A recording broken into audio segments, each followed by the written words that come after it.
Alors bonsoir, chers frères et sœurs. Soyez les bienvenus sur Anjombolo TV. C'est toujours pour moi un réel plaisir de venir à vous, afin qu'ensemble nous rendions au pied du Seigneur pour partager le pain de vie. La bonne nouvelle de la parole de Dieu, la bonne nouvelle de l'élection de la grâce, la bonne nouvelle de la prédestination des îles de Dieu au salut.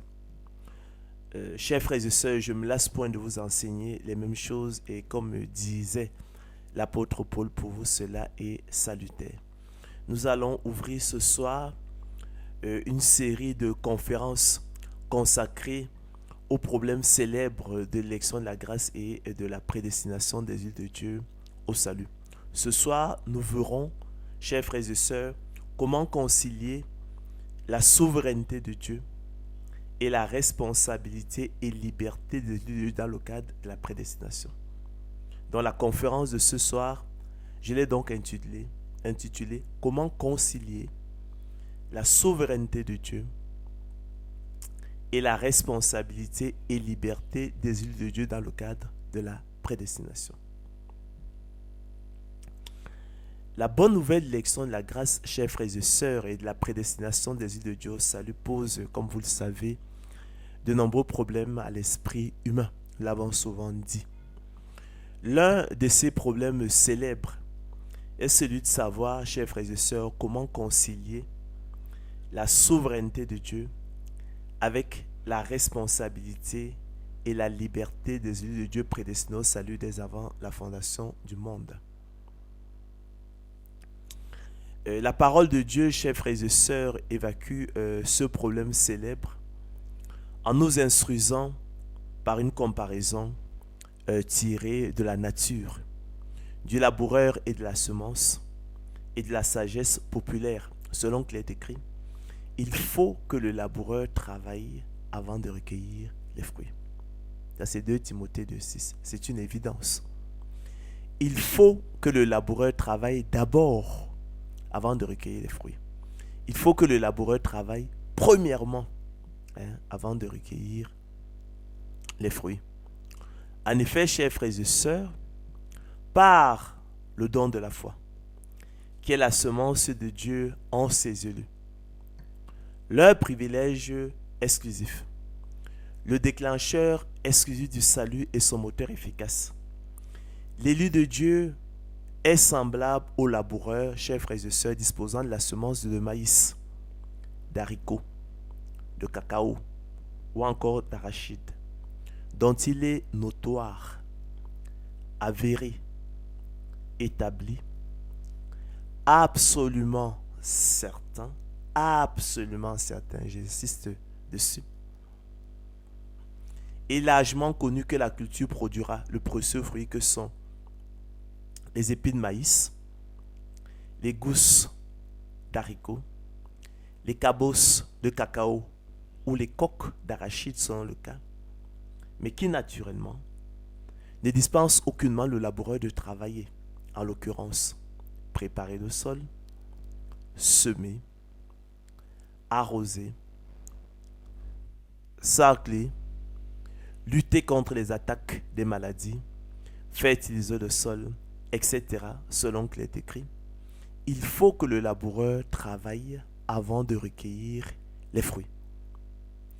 Il faut que le laboureur travaille avant de recueillir de la semence les fruits. Il faut que le laboureur travaille avant de recueillir de la semence le précieux fruit.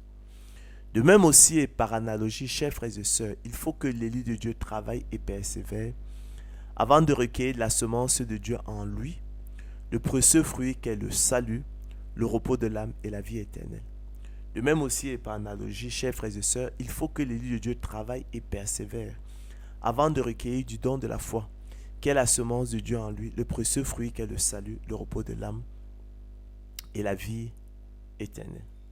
En effet, chers frères et sœurs, comme vous l'imaginez, si le laboureur par extraordinaire s'amusait à abandonner sa semence dans un tiroir, il va sans dire qu'il ne pourrait rien en attendre. car celle-ci, chers frères et sœurs, demeurerait inféconde, stérile, improductive. Il en est ainsi, chers frères et sœurs, de la foi. Il en est ainsi, chers frères et sœurs, du don de la foi, de la semence de Dieu en nous. Explique l'apôtre Jacques dans son épître. Si elle n'a pas les œuvres, elle est morte en elle-même. Mes frères, explique-t-il, que sert-il à quelqu'un de dire qu'il a la foi s'il n'a pas les œuvres? La foi peut-elle le sauver? Le don de la foi peut-il le sauver? La semence de Dieu peut-elle le sauver? Veux-tu savoir, ô homme vain, que la foi sans les œuvres est inutile? Veux-tu savoir, ô homme vain, que le don de la foi sans les œuvres est inutile? Que la semence de Dieu sans les œuvres est inutile. Abraham, notre frère, chers frères et sœurs, ne fut-il pas justifié par les œuvres lorsqu'il offrit son fils Isaac sur l'autel? Tu vois que la foi agissait avec ses œuvres. La foi agissait avec les œuvres d'Abraham. Et que par les œuvres d'Abraham, la foi fut rendue parfaite. Ainsi s'accomplit, explique-t-il, ce que dit l'Écriture. Abraham crut à Dieu et cela lui fut imputé à justice. Et il fut appelé ami de Dieu.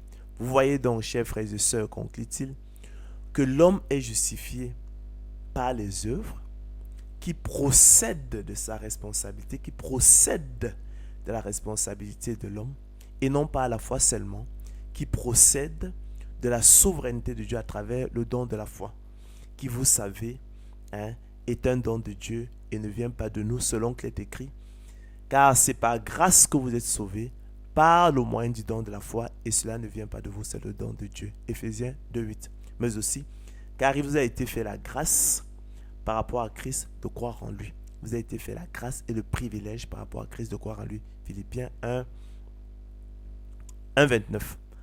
Rahab la prostituée ne fut-elle pas également justifiée par les œuvres lorsqu'elle reçut les messagers et qu'elle les fit partir par un autre chemin? Comme le corps sans âme est mort, de même la foi sans les œuvres est morte. Comme le corps sans âme est mort, de même, chers frères et sœurs, le don de la foi sans les œuvres est mort. Comme le corps sans âme est mort, chers frères et sœurs, de même la semence de Dieu sans les œuvres est morte. Ne vous y trompez donc pas, mes frères bien-aimés. Si le laboureur, par extraordinaire, je dis, s'amusait à abandonner sa semence dans un tiroir, il va sans dire qu'il ne pourrait rien en attendre. Car celle-ci demeurerait inféconde, stérile, improductive, sachez-le, mes frères bien-aimés. D'accord? C'est pourquoi donc, rejetant toute souillure et tout excès de malice, recevez avec douceur la parole qui a été plantée en vous, la semence qui a été plantée en vous et qui peut sauver vos âmes. Mettez en pratique la parole et ne vous bornez pas à l'écouter en vous trompant vous-même par de faux raisonnements. Car si quelqu'un écoute la parole et ne la met pas en pratique, explique l'apôtre Paul, explique l'apôtre Jacques, il est semblable à un homme qui regarde dans un miroir son visage naturel et qui après s'être regardé s'en va et oublie aussitôt quel il était. Mais celui qui aura plongé les regards dans la loi parfaite, la loi de la liberté, et qui aura persévéré, n'étant pas un auditeur oublieux, mais se mettant à l'œuvre, celui-là sera heureux dans son activité. Si quelqu'un croit être religieux, sans tenir sa langue en bride, mais en trompant son cœur, la religion de cet homme est vaine. La religion pure et sans tache devant Dieu notre Père, chers frères et sœurs, consiste à visiter les orphelins et les veuves dans leurs afflictions et à se préserver des souillures du monde. Recherchez donc, chers frères et sœurs, la sanctification sans laquelle personne ne verra le Seigneur. Mais de même, chers frères et sœurs, que l'on ne saurait imaginer le laboureur négligé, saccagé et mettre le feu sur sa propre vigne dont il en attend le précieux fruit. De même aussi et par analogie, chers frères et sœurs, l'élu de Dieu ne saurait se détourner de la libre entrée dans le sanctuaire. Par la route nouvelle et vivante que le Seigneur de gloire Jésus-Christ a inaugurée pour lui au travers du voile qu'il a déchiré en deux par le milieu depuis le haut jusqu'en bas, pour s'approcher du grand souverain sacrificateur selon l'ordre de Melchisédek, qui peut sauver parfaitement ceux qui s'approchent de Dieu par lui, étant toujours vivant pour intercéder en leur faveur. Et qui, après avoir été élevé à la perfection, est devenu pour tous ceux qui lui obéissent l'auteur d'un salut éternel. Car, chers frères et sœurs, de même que le précieux fruit de la vigne est un bien que le laboureur désire, de même aussi et par analogie, le salut est un bien que l'élu de Dieu désire ardemment. Depuis que par la nouvelle naissance, opéré par le Saint-Esprit venant habiter en lui, il est revenu à son bon sens et s'est dégagé des pièges du diable qui s'était emparé de lui pour le soumettre à sa volonté. Selon qu'il est écrit, quoique nous parlions ainsi, écrit l'auteur de l'épître aux Hébreux, bien-aimés, élus de Dieu, nous attendons pour ce qui vous concerne des choses meilleures et favorables au salut. Car Dieu n'est pas injuste pour oublier votre travail et l'amour que vous avez montré pour son nom, ayant rendu et rendant encore des services aux saints. Nous désirons, dit-il, que chacun de vous montre le même zèle pour conserver jusqu'à la fin une pleine espérance, en sorte que vous ne vous relâchiez point, et que vous imitiez ceux qui, par la foi et la persévérance, héritent des promesses. Lorsque Dieu fit la promesse à Abraham, dit-il, ne pouvant jurer par un plus grand que lui, il jura par lui-même et dit, certainement je te bénirai et je multiplierai ta postérité. Et c'est ainsi, chers frères et sœurs, qu'Abraham, ayant persévéré, obtint l'effet de la promesse. Or, les hommes jurent par celui qui est plus grand qu'eux. Et le serment est une garantie qui met fin à tous leurs différends. C'est pourquoi aussi Dieu, voulant montrer avec plus d'évidence aux héritiers de la promesse que nous sommes, l'immutabilité de sa résolution, intervint par un serment afin que par deux choses immuables dans lesquelles il est impossible que Dieu mente, nous trouvions un puissant encouragement. Nous dont le seul refuge a été de saisir l'espérance qui nous était proposée. Cette espérance, chers frères et sœurs, nous la possédons comme une ancre de l'âme, sûre et solide, et pénètre au-delà du voile, là où Jésus est entré pour nous comme précurseur, ayant été fait souverain sacrificateur pour toujours selon l'ordre de Melchisédek. Ainsi élu de Dieu, c'est à cause de nous qu'il a été écrit que celui qui laboure doit labourer avec espérance. D'accord? Espérance ici comme attente confiante d'un bien qu'on désire. Donc c'est à cause de nous, élus de Dieu, qu'il a été écrit que celui qui laboure doit labourer avec espérance. Car c'est en espérance que nous sommes sauvés, explique l'apôtre Paul. Car nous aussi, dit-il, à Tite, dans l'épître qu'il lui adresse, nous étions autrefois insensés, désobéissants, égarés, asservis à toute espèce de convoitise et de volupté, vivant dans la méchanceté et dans l'envie, dignes d'être haïs, et nous haïssant les uns les autres. Mais lorsque la bonté de Dieu notre Sauveur et son amour pour les hommes ont été manifestés, il nous a sauvés, dit-il. Pardon.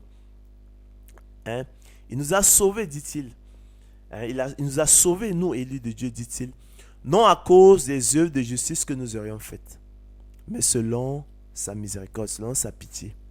Comment? Par la nouvelle naissance opérée par le Saint-Esprit qu'il a répandu sur nous avec abondance par Jésus-Christ, notre Sauveur, afin que, chers frères et sœurs, justifiés par sa grâce, déclarés justes par sa grâce, nous devenions en espérance héritiers de la vie éternelle.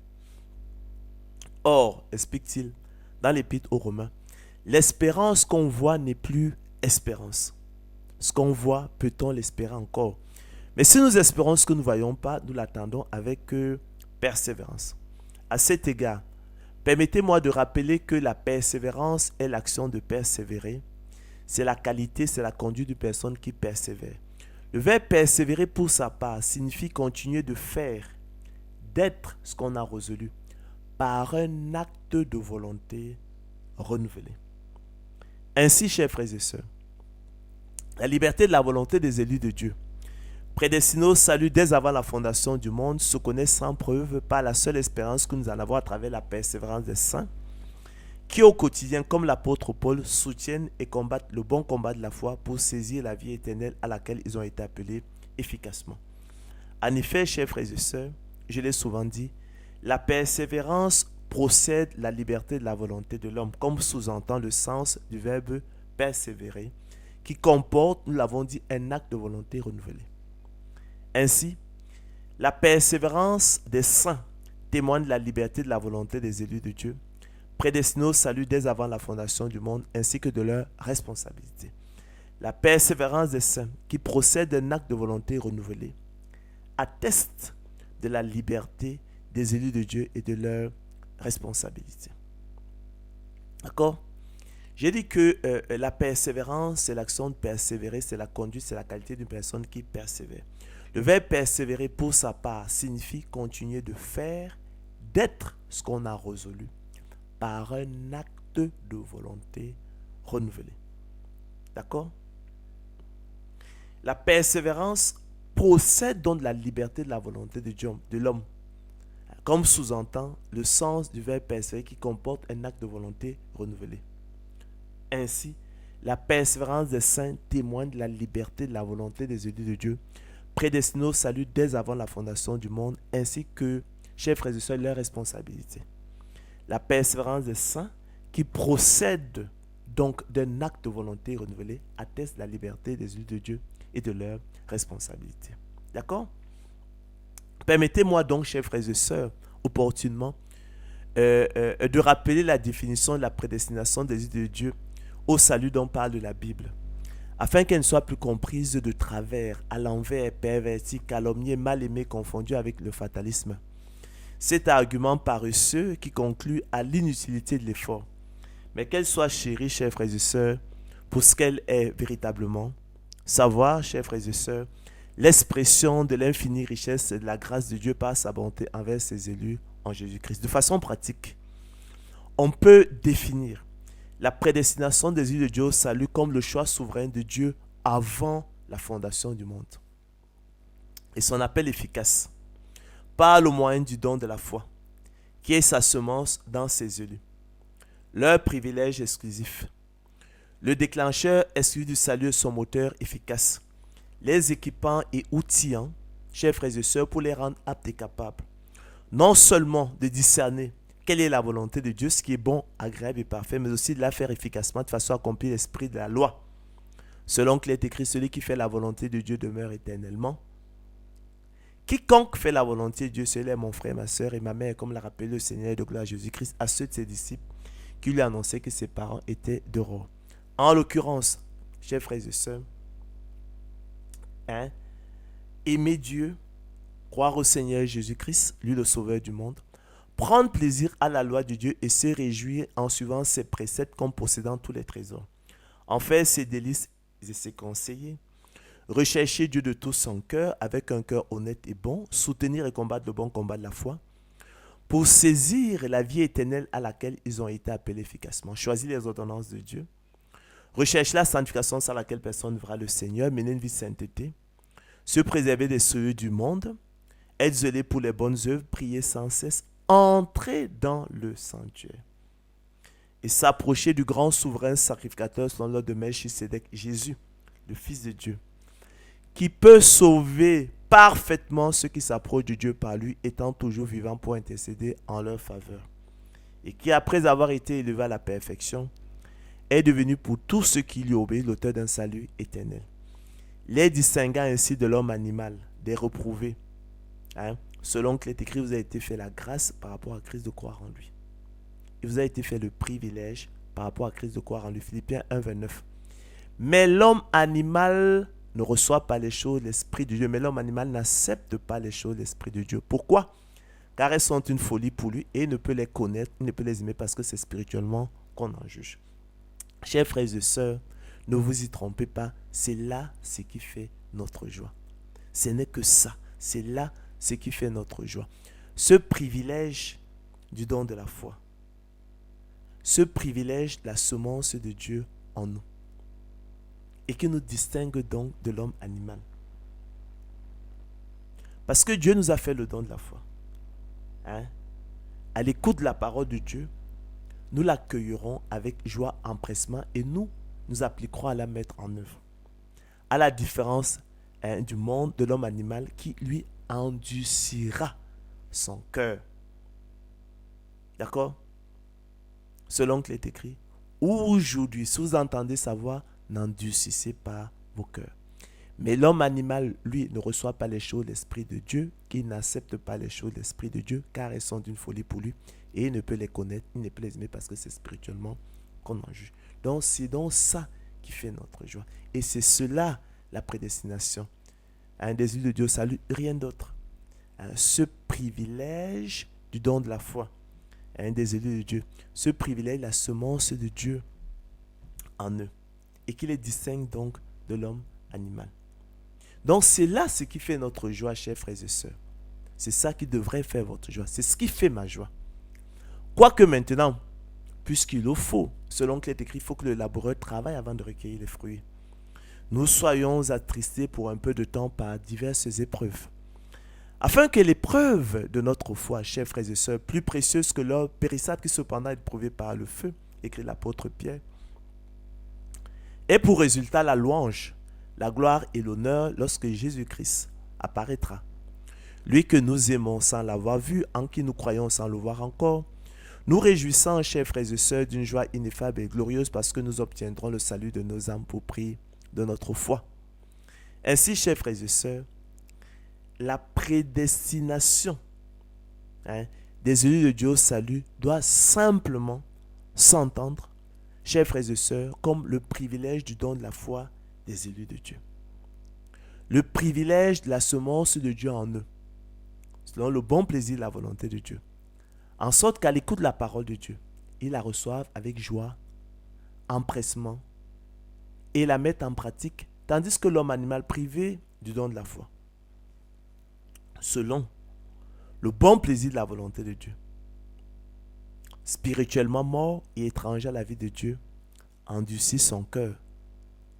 Selon qu'il est écrit, mais l'homme animal ne reçoit pas les choses de l'Esprit de Dieu, car elles sont une folie pour lui, et il ne peut les connaître parce que c'est spirituellement qu'on en juge. Vous savez, chers frères et sœurs, que nous, les élus de Dieu, nous les enfants de Dieu, nous servons dans un esprit nouveau selon l'esprit de la loi et non selon la lettre de la loi qui a vécu, car la lettre de la loi tue, mais l'esprit de la loi vivifie en sorte que nous changeons pour la grâce de Dieu en dissolution. Ainsi, chers frères et sœurs, c'est en espérance que nous sommes sauvés. Rappelle l'apôtre Paul. Or, l'espérance qu'on voit n'est plus espérance. Ce qu'on voit, peut-on l'espérer encore? Mais si nous espérons ce que nous ne voyons pas, nous l'attendons avec persévérance. J'ai dit persévérance, action de persévérer, qualité, conduite d'une personne qui persévère. Le verbe persévérer pour sa part signifie continuer de faire, d'être ce qu'on a résolu par un acte de volonté renouvelé. Donc ça traduit donc la liberté, la responsabilité des élus de Dieu. C'est pourquoi, frère, explique l'apôtre Pierre, appliquez-vous d'autant plus à affermir votre vocation et votre élection. Appliquez-vous d'autant plus à affermir votre prédestination, car en faisant cela, dit-il, vous ne broncherez jamais. C'est ainsi en effet, frère, que l'entrée dans le royaume éternel de notre Seigneur et Sauveur Jésus-Christ vous sera pleinement accordée.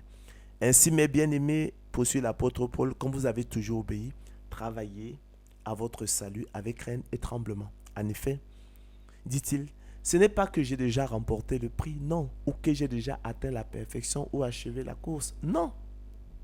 Mais je fais une chose, dit-il, oubliant ce qui est en arrière et me portant vers ce qui est en avant, je cours vers le but pour remporter le prix de la vocation céleste de Dieu en Jésus-Christ. Ne savez-vous pas que ceux qui courent dans le stade courent tous, dit-il, mais qu'un seul remporte le prix? Courez donc de manière à le remporter. Tous ceux qui combattent, dit-il, s'imposent toute espèce d'abstinence et le font pour une couronne corruptible. Mais nous, faisons-le, dit-il, pour une couronne incorruptible. Moi donc, dit-il, et que cela nous serve de modèle d'exemple. Je traite Moi donc, dit-il, je cours, non pas comme à l'aventure, je frappe non pas combattant l'air, mais je traite durement mon corps et je le traite et je tiens assujetti de peur d'être moi-même rejeté après avoir prêché aux autres. Souffre avec moi, dit-il à Timothée, dans la seconde épître qu'il lui adresse comme un bon soldat de Jésus-Christ. Il n'est pas de soldat qui s'embarrasse des affaires de la vie, vous le savez, s'il veut plaire à celui qui l'a enrôlé, et l'athlète n'est pas couronné s'il n'a pas combattu suivant les règles. Par conséquent, chers frères et sœurs, loin d'exclure la persévérance des saints, la prédestination en fait au contraire un impératif et une exigence absolue. De même qu'elle confirme, du même coup, la responsabilité de l'homme, chers frères et sœurs, dans le salut. Relevons donc, chers frères et sœurs, pour le dénoncer, que l'annonce, la diffusion, la propagation dans le monde de la bonne nouvelle de l'élection de la grâce et de la prédestination des yeux de Dieu au salut, dès avant la fondation du monde, a été polluée par les équivoques et les germes du faux débat sur la catégorie philosophie fictive du libre arbitre humain, en dehors de la question et qu'on est venu fallacieusement greffer sur l'enjeu essentiel du salut, la liberté de la volonté des élus de Dieu, prédestinés au salut dès avant la fondation du monde, se connaissant, sans preuve, comme vous le savez, par la seule espérance que nous en avons à travers la persévérance des saints, qui au quotidien, comme l'apôtre Paul, soutiennent et combattent le bon combat de la foi pour saisir la vie éternelle à laquelle ils ont été appelés efficacement. Relevons également, chers frères et sœurs, que bien que la prédestination fasse de la persévérance des saints un impératif et une exigence absolue, et qu'elle confirme la responsabilité de l'homme dans le salut, cependant, elle exclut catégoriquement et ne laisse aucun mérite à l'homme dans le salut. Tous les mérites revenaient exclusivement au Seigneur de gloire Jésus-Christ, auteur du don de la foi, privilège exclusif des élus de Dieu, déclencheur exclusif du salut et son moteur efficace selon qu'il est écrit. Où donc est le sujet de se glorifier? Il est exclu, écrit l'apôtre Paul. Par quelle loi? Par la loi des œuvres? Non, mais par la loi du don de la foi. Car nous pensons, dit-il, que l'homme est justifié par le moyen du don de la foi sans les œuvres de la loi. Ou bien Dieu est-il seulement le Dieu des Juifs? Ne l'est-il pas aussi des païens? Si, il est aussi des païens, puisqu'il y a un seul Dieu, dit-il, qui justifiera par le moyen du don de la foi les circoncis, et par le moyen du don de la foi les incirconcis. Car qui est-ce qui te distingue? Qu'as-tu que tu n'aies reçu? Et si tu l'as reçu, pourquoi te glorifies-tu comme si tu ne l'avais pas reçu? Quoi donc sommes-nous plus excellents? Nullement, dit-il. Car nous avons déjà prouvé qu'à vous, élus de Dieu, il vous a été fait la grâce et le privilège par rapport à Christ de croire en lui. Or, cette grâce du don de la foi n'a pas été faite au monde, selon le bon plaisir de la volonté de Dieu. Le monde, dont nous n'étions point plus excellents, nous ne le dirons jamais assez, dans notre mort spirituelle qui nous était commune. N'oubliez jamais d'où vous venez. Selon qu'il est écrit, nous tous aussi, écrit l'apôtre Paul, à titre, nous étions de leur nombre. Dignes d'être haïs, nous haïssant les uns les autres. Par nature, nous étions des enfants de colère. Or, cette grâce, je dis, chers frères et sœurs, du don de la foi n'a pas été faite au monde, selon le bon plaisir de la volonté de Dieu. Et je veux vous renvoyer, je veux que nous lisions le livre de Zacharie, en Zacharie 12, 1, 10, qui nous parle de la résurrection nationale d'Israël, qui se fera autant marquer, jamais avant. Et qui peut expliquer pourquoi jusqu'à ce jour, effectivement, ils ont le dos tourné. Parce que Dieu ne leur a pas encore fait le don de la foi, selon qu'il est écrit. Oracle, parole de l'Éternel sur Israël. En ce jour-là et jamais avant, je m'efforcerai, dit l'Éternel, de détruire toutes les nations qui viendront contre Jérusalem. Alors, je répandrai sur la maison de David et sur les habitants de Jérusalem un esprit de grâce et de supplication. Il va déverser son esprit, il va leur faire le don de l'esprit, il va leur faire le don de la foi. Salut. Et ils tourneront les regards vers moi, dit-il, celui qu'ils ont percé. Ça, c'est la foi en la vérité, c'est la conversion d'Israël. Ils pleureront sur lui comme un pleur sur un fils unique, ils pleureront amèrement sur lui comme un pleur sur un premier-né. Ça, c'est la repentance d'Israël. Donc, la résurrection nationale d'Israël, chers frères et sœurs, ne se produira pas avant ce temps marqué. C'est pourquoi aussi, je l'ai souvent dit, jusqu'à ce jour, dans sa mort spirituelle, privé du don de l'esprit, privé du don de la foi à salut, Israël reste ennemi de l'évangile selon qu'il est écrit. En ce qui concerne l'évangile, ils sont ennemis. Romains 11, 28. Et tourne encore le dos au roi des rois, au Seigneur des seigneurs, au roi des Juifs, à Yeshua HaMashiach. Aussi, chers frères et sœurs, bien-aimés de Dieu, l'apôtre Pierre adresse-t-il sa seconde épître à ceux qui ont reçu en partage une foi du même prix que la nôtre, à l'exclusion du monde selon qu'il est écrit Simon Pierre, serviteur apôtre de Jésus-Christ, à ceux qui ont reçu en partage une foi du même prix que la nôtre. Je rappelle que recevoir en partage, c'est avoir comme don naturel. Donc à ceux qui ont eu comme don naturel une foi du même prix que la nôtre, par la justice de notre Dieu et du Sauveur Jésus-Christ. L'expression justice de Dieu nous renvoie en fait au salut. Et dans sa seconde épître, il pousse la hardiesse jusqu'à parler de l'église des élus. L'église des élus. Ainsi, chers frères et sœurs, tout mérite que l'homme voudrait s'attribuer dans le salut ne serait qu'imaginaire et usurpation. À cet égard, il est hautement significatif, je l'ai souvent dit, que tous ceux à qui il a été fait le don de la foi, tous ceux qui ont reçu en partage la foi à salut, tous ceux à qui il a été fait la grâce par rapport à Christ de croire en lui, viendront à lui, selon qu'il est écrit, tous ceux que le Père me donne viendront à moi. Tous ceux que le Père m'a donné viendront à moi. Tous ceux que le Père m'a donné dès avant la fondation du monde. A dit le Seigneur de gloire, Jésus-Christ dans Jean 6, 37, viendront à moi.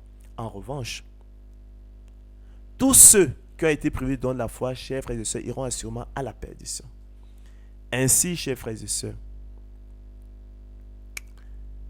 tout mérite de l'homme dans le salut est exclu.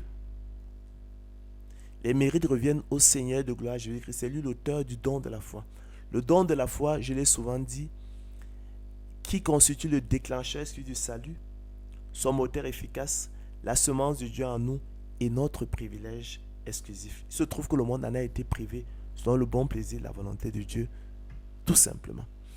Ayant ainsi fait l'expérience de la liberté de la volonté de l'homme et de sa responsabilité à travers la persévérance des saints, nous en concluons aisément, chers frères et sœurs, que la prédestination des yeux de Dieu au salut, dès avant la fondation du monde, loin d'exclure la persévérance des saints et de conduire à la négation, l'exclusion, l'anéantissement de la liberté et la responsabilité des yeux de Dieu, est bien plutôt libératrice et source de liberté. De même qu'elle fait de la persévérance des saints un impératif absolu et confie du même coup la responsabilité de l'homme dans le salut, en lui déniant cependant un tout mérite.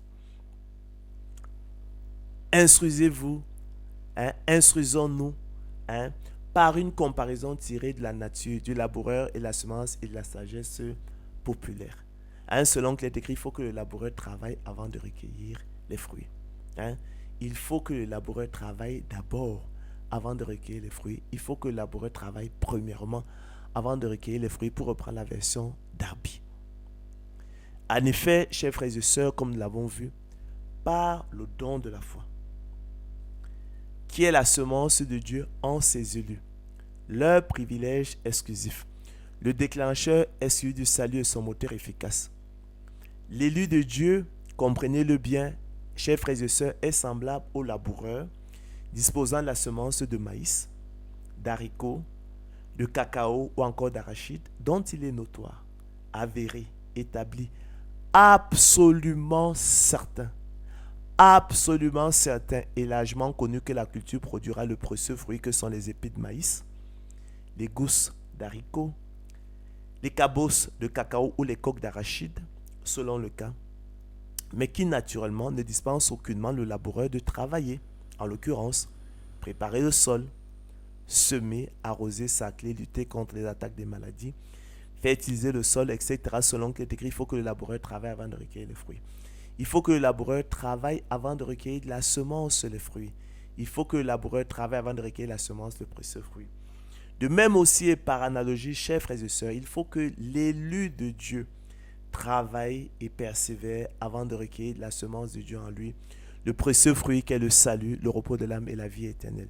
De même aussi et par analogie, chers frères et sœurs, il faut que l'élu de Dieu travaille et persévère avant de recueillir du don de la foi qui est la semence de Dieu en lui, le précieux fruit qu'est le salut, le repos de l'âme et la vie éternelle. Voilà donc ainsi concilier, chers frères et sœurs, la souveraineté de Dieu. D'accord? Et la responsabilité et liberté des élus de Dieu dans le cadre de la prédestination, qui, loin de s'exclure mutuellement, s'emboîtent harmonieusement comme les pièces d'un puzzle. Selon qu'il est écrit, il faut que le laboureur travaille avant de recueillir les fruits. Il faut que le laboureur travaille d'abord avant de recueillir les fruits. Évident. Il faut que le laboureur travaille premièrement avant de recueillir les fruits, dira Darby. En effet, si le laboureur, par extraordinaire, vous le savez, s'amuser à abandonner sa semence dans un tiroir, il va sans dire qu'il ne pourrait rien en attendre, car celle-ci demeurerait un feugon stérile, improductif. Il en est ainsi de la foi, chers frères et sœurs. Il en est ainsi du don de la foi. Il en est ainsi de la semence de Dieu en nous. Si elle n'a pas les œuvres, elle est morte en elle-même. Soyez-en certains. Mes frères, que sert-il à quelqu'un de dire qu'il a la foi s'il n'a pas les œuvres? La foi peut-elle le sauver? Le don de la foi peut-il le sauver? La semence de Dieu peut-elle le sauver? Veux-tu savoir, ô homme vain, que la foi sans les œuvres est inutile? Veux-tu savoir, ô homme vain, que le don de la foi sans les œuvres est inutile? Que la semence de Dieu sans les œuvres est inutile?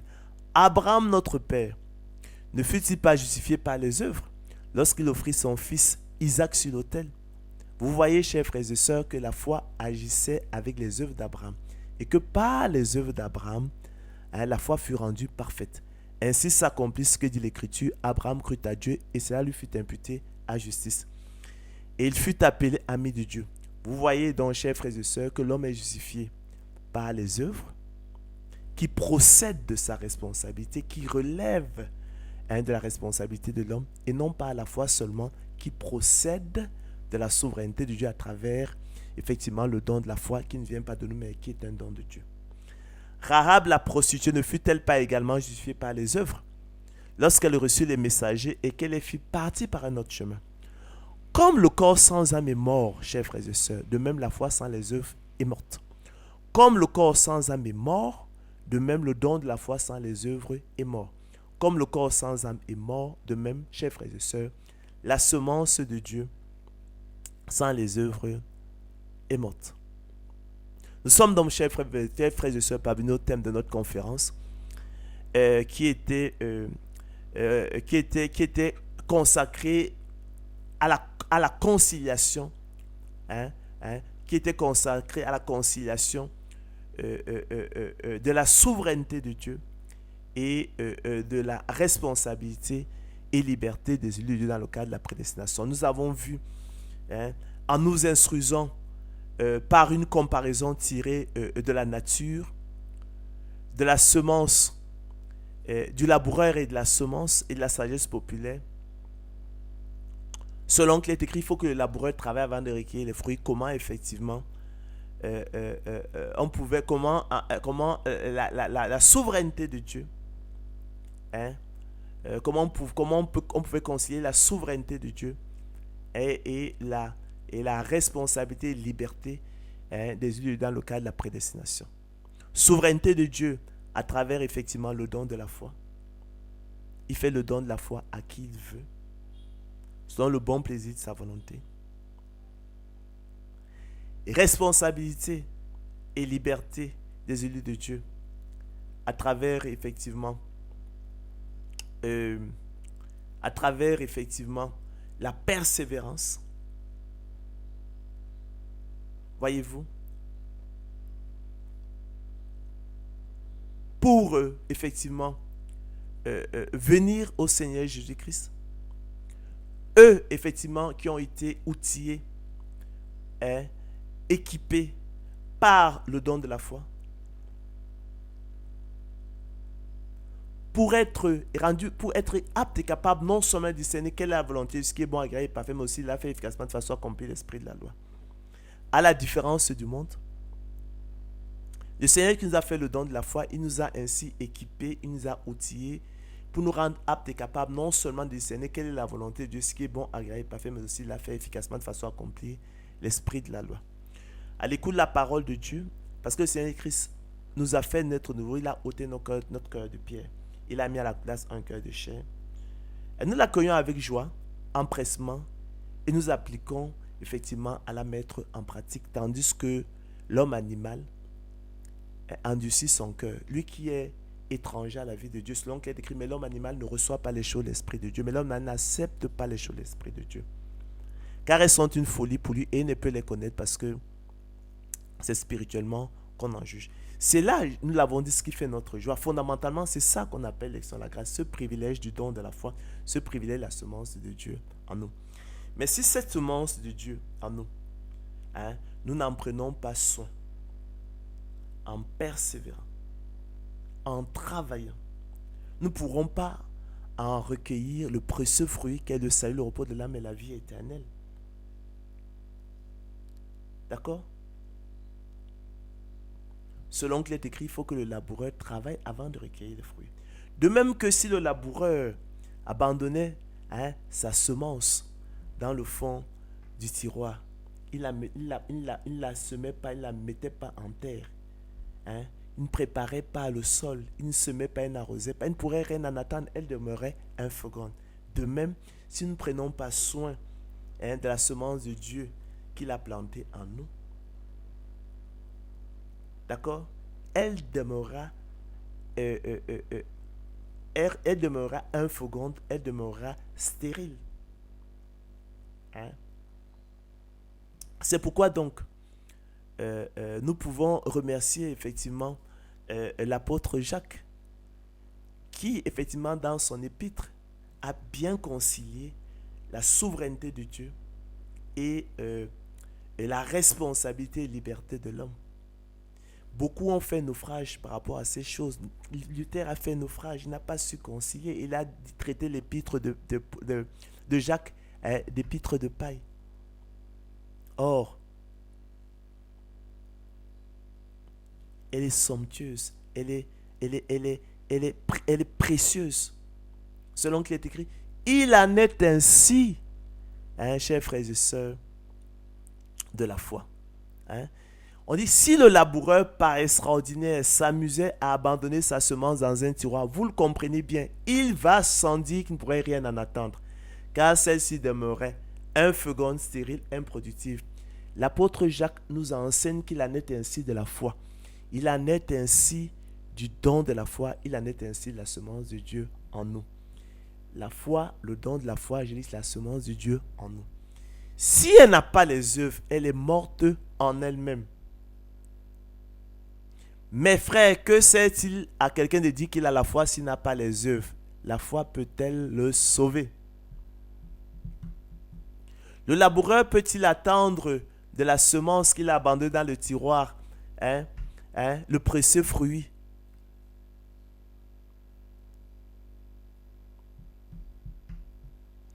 Mes frères, que sert-il à quelqu'un de dire qu'il a la foi s'il n'a pas les œuvres? La foi peut-elle le sauver? Le don de la foi peut-il le sauver? La semence de Dieu peut-elle le sauver? Veux-tu savoir, ô homme vain, que la foi sans les œuvres est inutile? Que le don de la foi sans les œuvres est inutile? Que la semence de Dieu sans les œuvres est inutile? Abraham, notre père, ne fut-il pas justifié par les œuvres lorsqu'il offrit son fils Isaac sur l'autel? Vous voyez, chers frères et sœurs, que la foi agissait avec les œuvres d'Abraham et que par les œuvres d'Abraham, la foi fut rendue parfaite. Ainsi, c'est accompli ce que dit l'Écriture. Abraham crut à Dieu et cela lui fut imputé à justice. Et il fut appelé ami de Dieu. Vous voyez donc, élu de Dieu, chers frères et sœurs, que l'homme est justifié par les œuvres qui procèdent de sa responsabilité, de votre responsabilité, qui procède de la responsabilité de l'homme, qui relève la responsabilité de l'homme, et non pas à la foi seulement, qui procède de la souveraineté de Dieu à travers le don de la foi, qui ne vient pas de nous, mais qui est un don de Dieu. Rahab la prostituée ne fut-elle pas également justifiée par les œuvres lorsqu'elle reçut les messagers et qu'elle fit partie par un autre chemin? Comme le corps sans âme est mort, de même la foi sans les œuvres est morte. Comme le corps sans âme est mort, de même le don de la foi sans les œuvres est morte. Comme le corps sans âme est mort, de même la semence de Dieu sans les œuvres est morte. D'accord? Si le laboureur, chers frères et sœurs, s'amusait pas extraordinaire à abandonner sa semence dans un tiroir, il va sans dire qu'il ne pourrait rien en attendre.